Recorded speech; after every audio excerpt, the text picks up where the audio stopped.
여러분 반갑습니다. 시사상식 7월호로 다시 찾아왔습니다. 이종학입니다. 잘 지내셨죠? 네. 코로나는 아직도 끝나지 않고 있습니다. 제가 이 강좌를 맡고 코로나 얘기만 계속 지금 하고 있는 것 같은데 아무래도 진짜 장기전이 될 것 같습니다. 몸 관리들 잘 하시기 바랍니다. 그리고 이제 시작하기 앞서서 지난번에 이제 뭐 또 약간 좀 불편하셨던 분들이 좀 있는 것 같아서 그것도 말씀드릴게요. 우리가 지금 다루고 있는 게 시사상식이잖아요. 그러다 보니까 시사적으로 예민한 이슈들도 좀 다룰 수밖에 없고, 그러다 보면은 저 강의하는 사람이 어떤 성향에 서 가지고 저런 얘기를 막 하는 거 아니야? 너무 일방적인 거 아니야? 이런 생각이 좀 드는 분들도 좀 덜어 있을 수가 있습니다. 그러니까 불가피한 측면이 좀 있어요. 이게 말 그대로 시사잖아요. 시사라고 하는 건 다 각자가 관점을 가지고 이렇게 다가오기 때문에 자기 위치에 서서 나보다 저 사람이 좀 오른쪽에 있는 것 같으면 저 사람 우파야? 아니면 나보다 왼쪽에 있는 것 같으면 저 사람 좌파야? 이렇게 생각하게 마련이고요. 그 다음에 또 정치권하고 관련된 뉴스를 다루다 보면 어떤 거에 있어서는 지금 현 정부에 좀 유리한 얘기를 하나? 그럼 저 사람은 친정부적인가? 이럴 수도 있고, 그 다음에 또 어떨 때는 또 정부를 비판하는 얘기를 할 수도 있는데, 그런 얘기를 하다 보면 또 저 사람은 반정부적인가? 이렇게 오해를 할 여지가 있습니다.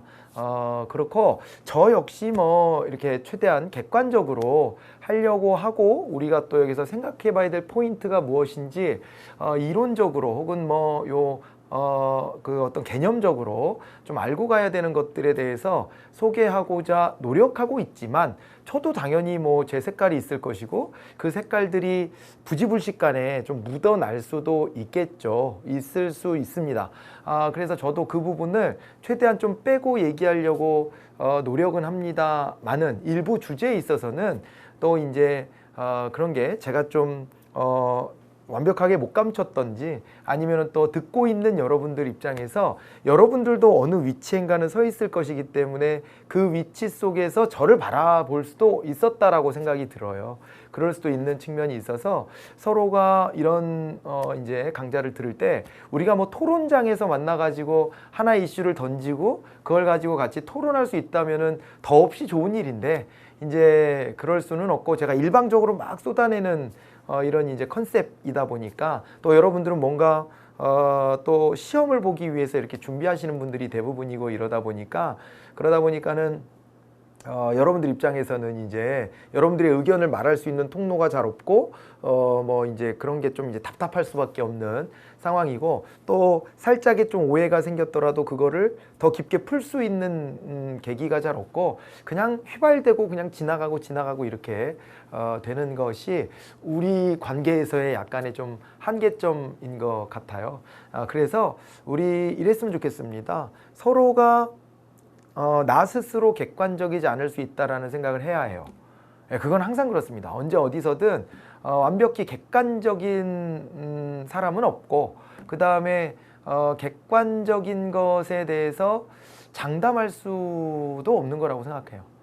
근데 저도 장담할 수는 없겠지만, 저는 여러분들보다는 좀 그래도 강사 경력이 몇 년인데 훈련은 좀 돼 있지 않을까요? 훈련은 좀 돼 있는 건데, 제가 근데 다만 기계적 중립은 되게 싫어해요. 기계적 중립은 되게 싫어해서 이거는 너무 분명해 보인다 싶으면은 그냥 지릅니다.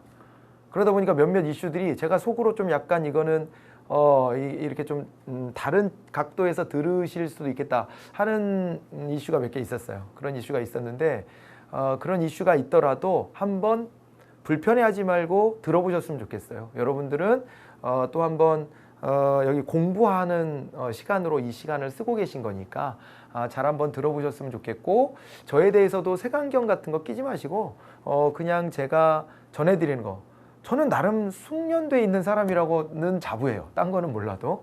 그러니까 이 숙련된 속에서 객관적이려고 노력은 하는데, 저도 100%는 못 숨기겠지만은 뭐 그런 정도는 좀 양해도 좀 해주시고, 그러면서 여기에서 내가 공부해야 될 포인트가 뭐다, 이런 거에 관심을 기울이셔야 되고, 불편한 부분이 있으면 그것도 좀 직시할 줄도 알아야 돼요. 불편한 얘기들을 자꾸 커트하고 왜 그런 식으로 말해요? 라고 컴플레인 걸면, 컴플레인 걸을 때는 속 시원할 수 있지만, 그러나 나의 사고의 틀에 갇혀버릴 수도 있는 거거든요. 그렇기 때문에 우리가 서로 그런 점들을 다 알고 알고 다시 접근해 봤으면 좋겠어요. 아마 제가 처음 이 강의 시작할 때 그런 얘기를 한번 했었을 텐데 또 시간이 한 반년쯤 지나다 보니 또 좀 이거를 리뉴얼할 때가 뭐 리뉴얼이라고 뭐라 그래야 돼? 아무튼 뭐 다시 한번 우리 리프레시 해야 될 타이밍이 좀 된 것 같습니다. 그래서 그런 부분들은 제가 어느 정파적인 이해를 여기서 설명할 리는 없다 이렇게 좀 믿어주시고 거기에 관련된 그 개념들, 용어들 이런 것들에 좀 더 우리 서로 초점 맞춰서 해보도록 하죠. 저도 조금 더 오해 소지가 있지 않도록 생기지 않도록 또 유념하도록 그렇게 하겠습니다. 한 5분 정도를 제가 막 써버렸는데 그런데 중요한 얘기 같아요. 우리가 앞으로 공부해 나가는 데 있어서 이 부분을 불식시키지 못하면 서로 계속 이렇게 째려보면서 막 이렇게 간보면서 저 인간이 또 뭐라 그러나 이렇게 하면은 도움이 안 돼. 이 강좌의 특성상. 네, 그래서 좀 시간을 할애했습니다. 소중한 시간 뺏어서 또 한편 죄송하지만 이런 걸 전제하고 한번 시작해 보도록 하겠습니다. 그래도 이제 시간이 한 반년쯤 지나니 이제는 이제 코로나 얘기가 조금은 좀 잠잠해지고 있기는 해요. 이 내용들 속에. 근데 코로나 일상이 됐다는 얘기예요. 일상이 되면은 항상 말하진 않죠. 나 오늘 밥 먹었다? 나 오늘 3번 밥 먹었어. 이런 거 말하지 않잖아요. 일상적인 거는 이게 이슈가 잘 안 됩니다.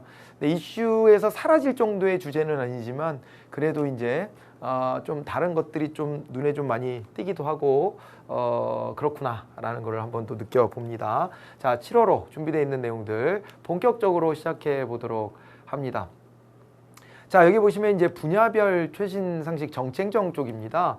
박병석 민주당 의원이 누군지는 우리가 뭐 구체적으로 저분의 뭐 커리어가 어떻고 이런 것들이 막 써있던데 그거 그렇게 크게 신경 쓸 필요는 없고 이 주제를 제가 선택한 이유는 국회의장이 뭐냐 뭐 이런 거를 좀 이제 같이 한번 공부해 보자라는 취지입니다. 국회의장이다라고 했는데 국회를 우리가 구성을 하잖아요.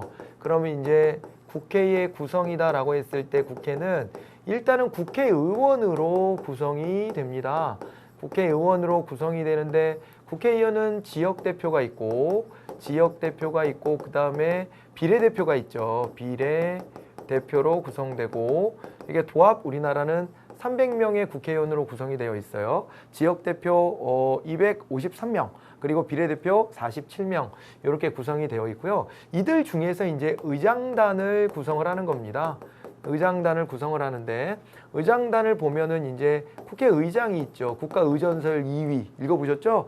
국가의전서열 2위 대통령담이 국회의장이에요. 상권 분립 뭐 이런 거 얘기할 때 그 3권 중에 한 군데의 수장이잖아요. 그래서 의장 1인을 선출하고요. 1인. 그 다음에 또 부의장이 있죠. 부의장을 2인을 선출하는데 이 부의장 2인은 여당목 1명, 야당목 1명 이렇게 이제 나눠집니다. 그리고 국회의원은 임기가 4년 임기잖아요. 4년 임기인데 이런 거 구성할 때 의장단 구성할 때는 2년으로 해가지고 전반기 의장단, 후반기 의장단 이런 걸 나누게 되고 그래서 이번에 21대 국회를 구성하면서 그러면서 이 국회법을 보니까 개원 법정 시한이 이게 보니까 6월 5일 여기에 이제 21대 첫 본회의를 열었고요. 박병석 민주당 의원을 국회의장을 선출했다. 임시의장을 살짝 세워서 회의를 진행하게 하고 그 다음에 이제 그 안에서 이제 새로운 의장을 선출하도록 합니다. 이거 선출할 때는 있잖아요. 이 선출 시에는 국회의원 제적이면 전체 국회의원 숫자예요. 국회의원 제적의 과반수 찬성이 필요하거든요. 과반수 찬성이 필요하다 이렇게 이제 보셔야 되는데요. 과반수 찬성으로 이제 선출하는 거예요. 선출을 하는데 이게 지금 미래통합당하고 좀 사실은 좀 그 더불어민주당하고 사이가 좀 껄끄럽습니다. 그래서 미래통합당은 본회의장이 입장을 했는데 왜냐하면은 국회 개원에 대한 법정 시한 니네 왜 안 지켜? 이런 얘기 또 지적받을 수 있으니까 이제 입장을 했는데 원구성 협상 파행을 이유로 표결에 불참했다. 여기서 말하는 게 이제 국회 구성인데요. 국회 구성에 의장단 말고 또 뭐가 있냐? 여기 보면요. 위원회가 있어요. 위원회가 있는데 위원회에는 이제 상임위원회가 있고요. 항상 활동하는 상임위원회가 있고 그 다음에 이제 특위가 있어요. 특위는 임시로 아이고 잘못 썼다. 특위 특위가 있어요. 특위는 임시로 이제 만들어 가지고 그래서 어떻게 하는 거예요? 요거는 그 기한이 끝나면은 어떻게 하는 거냐면은요.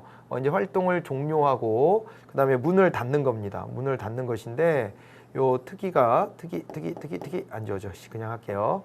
자, 제가 기계치입니다. 자, 그래서 이 특위가 있는데 특위는 임시적인 것이고 상임위는 항상 활동하는 것이다. 근데 우리나라 보니까 17개 지금 상임위가 설치돼 있고 특위는 그때그때 생겼다 없어졌다 하는 건데 이 특위 중에서 우리가 주목해 봐야 되는 게 예결특위가 있어요. 예산결산 특별위원회라고 하는 데가 있어요.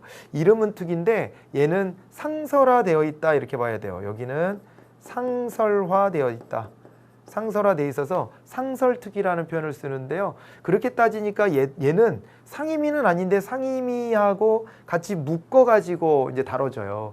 임기도 좀 다르고 달라요. 그래서 상임위는 여기도 2년 임기로 해서 이렇게 돌아가는데 그런데 이제 보니까 특위 같은 경우 예결특위는 1년 단위로 이렇게 해서 위원장도 바꾸고 거기 위원들도 바꾸고 그렇게 합니다. 위원 숫자도 되게 많아요. 예결특위 같은 경우에는 50명으로 구성한단 말이에요. 그렇게 해가지고 이제 운영이 된다는 걸 알아두셔야 됩니다. 그래서 토탈 18개 이제 상임위다 이렇게 얘기를 하는데 정확하게는 얘는 상임위는 아니에요. 하나는 상임위는 아닌데 그냥 상임위인 척하고 있는 거죠.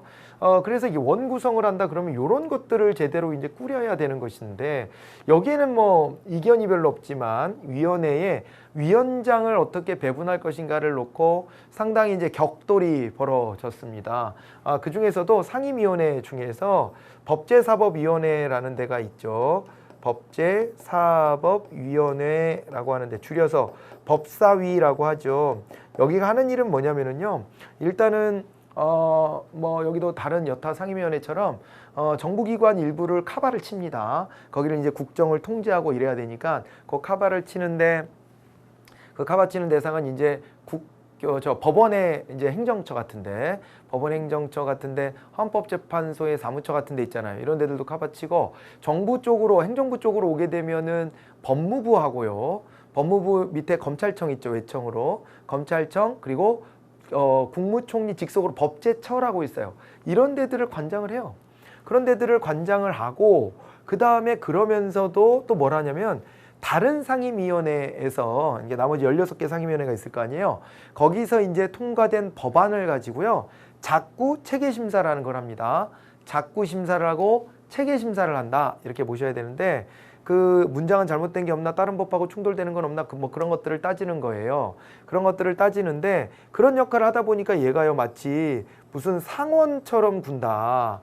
다른 위원회 위에 서가지고 이건 안 돼. 막 이게 커트하고 막 뭐 그러는 거예요.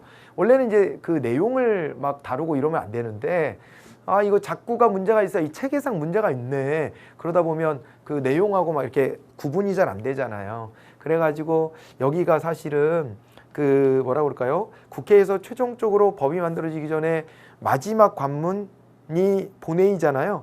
본회의인데 그 전에 진짜 이제 사실은 제일 중요한 여기 깔때기로 보면 이렇게 모든 법안이 이렇게 모여져서 이렇게 내려가는 곳이다. 그렇게 이제 말씀드렸었어요.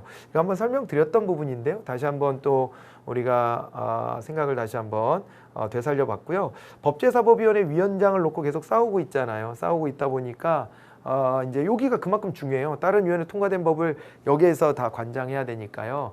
그러니까 이제 제1야당은 103석밖에 안 되는데 이 법제사법위원회 위원장까지 놓치게 되면은 그러면은 뭐 자기네들이 힘을 쓸 게 하나도 없다라고 보고 그 다음에 우리가 민주화 이후에 88년도에 원 구성할 때부터 그때부터는 계속 상임위원회를 나누어 가졌었고 서로 나누어 가졌었고 그러니까 미국은 이게 이제 과반 확보한 정당이 상임위원회 위원장도 다 먹거든요.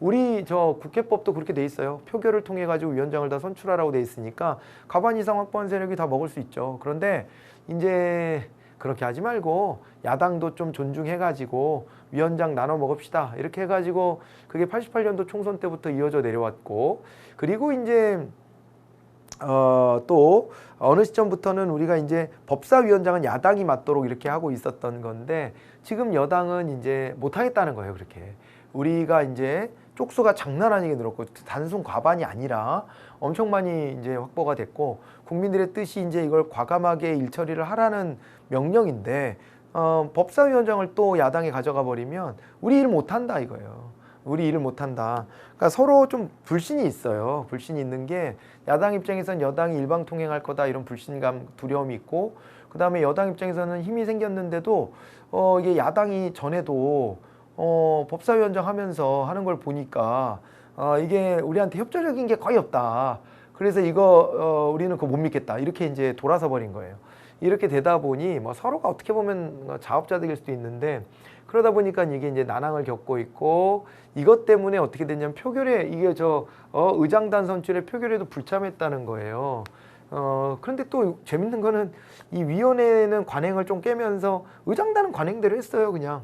그래서 이건 가장 많은 최다 의석을 가진 정당의 의장을 이제 차지하고 그러니까 이제 막 국회에서 제가 의장이 되면 이런 걸 하겠습니다 해가지고 막 경쟁하는 게 아니라 그냥 있잖아요. 뭐 여당 1등한 당에서 자기네 안에서 교통정리 해가지고 우리 뭐 내용에도 그런 거 나오잖아요. 교통정리 해가지고 그거를 가지고서 이제 여기 의장을 더불어민주당이 맡고 부의장을 이제 더불어민주당 한 명, 미래통합당 한 명 이런 식으로 한 거예요.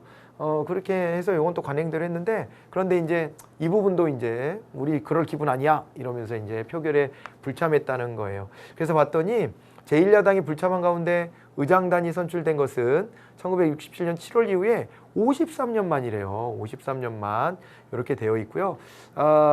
좀 의미 있는 것은 우리가 이제 48년도부터 국회를 구성했는데 이게 보니까요. 여성이 국회 부의장에 선출돼서 헌정사상 첫 여성 국회의장단도 탄생했다 이렇게 되어 있어요. 이런 데서 제가 또 소신 발언 한마디 할 수 있는 거 아니에요? 좀 하면 안 돼요? 자, 이거 이런데도 우리 유리천장 아직도 없다고 할 거예요? 그러니까 남녀 뭐 이게 차별이 없는 세상이 온 건 맞아요?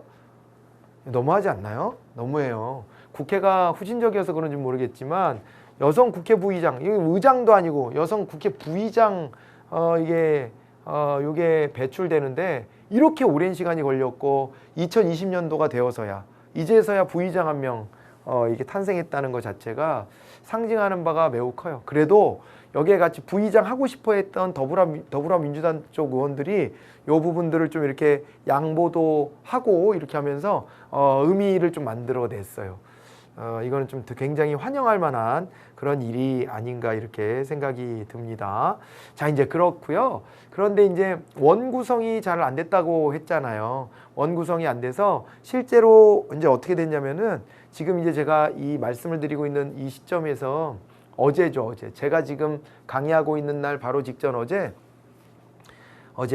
더불어민주당이 상임위원회 위원장을 다 차지했습니다. 17개 플러스 1개. 여기를 다 차지했어요. 야당 입장에서는 아니 뭐 법사위 없으면 우리는 뭐 의미 없다. 다른 상임위 받아봐야 뭐하냐 이러고 이제 버텼는데 결국에는 이제 더 이상은 지체할 수 없다.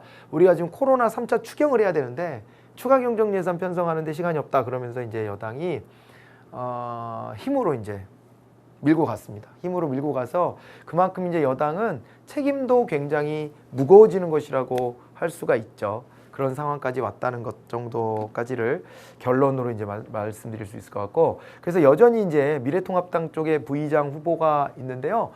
그분은 나 이런 식이면 부의장 안 하겠다 이렇게 하고 있는데 어떻게 될지 어떻게 정리될지는 좀 봐야 할 것 같습니다. 자, 요 부분이 있고요. 그래서 국회 상임위원장 배분을 두고 이제 갈등을 겪고 있다. 특히 법사위원장 확보를 가지고 둘이 이제 협상 조율이 잘 안 돼서 18개 상임위원장 전체를 민주당이 가져가야 한다는 주장도 더불어민주당 일각에서 나왔고 이게 이제 그렇게 이행이 돼버렸어요. 그래서 당분간은 국회가 좀 파행으로 갈 수밖에 없지 않을까 그렇게 좀 생각이 듭니다. 네. 그런 상황이 아쉽지만 이렇게 좀 해서 정치행정 파트를 마무리를 좀 지어보도록 할게요. 네.